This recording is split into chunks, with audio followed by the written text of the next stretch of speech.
అర్జునుడు అంగారపర్ణుని చూసి, గంధర్వ, మా పూర్వులకు గురువు పురోహితుడు అయిన వశిష్ఠుడిని గురించి వినాలని ఉంది అని అడిగాడు. అంగారపర్ణుడు అర్జునునితో ఇలా చెప్పసాగాడు. అర్జున, పూర్వం కన్యాకుబ్జ నగరాన్ని విశ్వామిత్రుడు అనే రాజు పాలిస్తున్నాడు.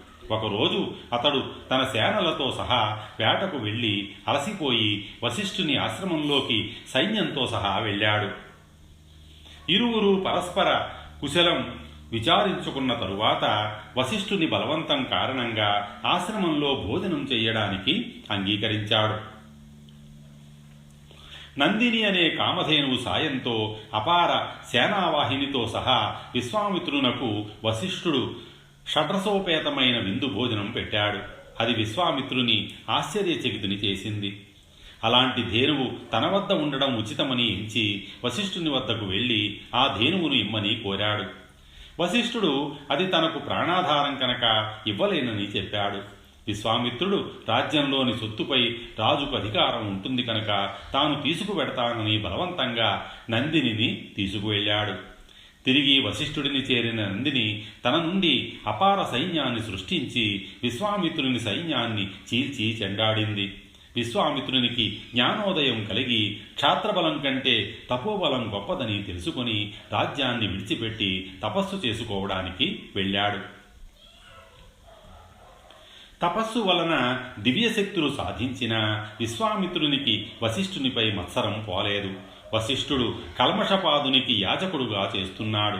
విశ్వామిత్రునకు కూడా కల్మషపాదునికి యాజకునిగా ఉండాలని ఉండేది. ఒకరోజు కల్మషపాదుడు వేటకు వెళ్ళి తిరిగి వస్తున్న తరుణంలో వశిష్ఠుని పెద్ద కుమారుడు శక్తిముని ఎదురుపడ్డాడు. రాజు శక్తితో పక్కకు తొలగి నాకు దారి ఇవ్వు అని అడిగాడు. మహారాజా, ఎంతటి వారైనా బ్రాహ్మణుడు ఎదురైతే ముందుగా తొలగి దారి ఇవ్వడం ధర్మం అని చెప్పాడు. రాజు ఆగ్రహించి చేతికర్రతో శక్తిని కొట్టాడు. శక్తి కోపించి, రాజా, రాక్షసుడిలా నన్ను కొట్టావు గనక రాక్షసుడివై నరమాంసభక్షకుడివై పో అని శపించాడు.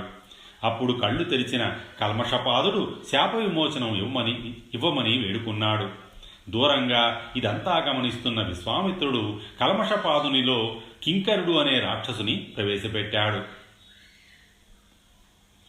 అప్పటి నుండి కల్మషపాదుడు రాచకార్యాలు మానివేశాడు. ఒకరోజు ఒక బ్రాహ్మణుడు కల్మషపాదుని మాంసాహారం పెట్టించమని అడిగాడు. అప్పటికి సరేనని ఆ తరువాత మరచిపోయిన రాత్రికి గుర్తు వచ్చి వంటవాడిని పిలిచి ఆ బ్రాహ్మణునికి మాంసాహార భోజనం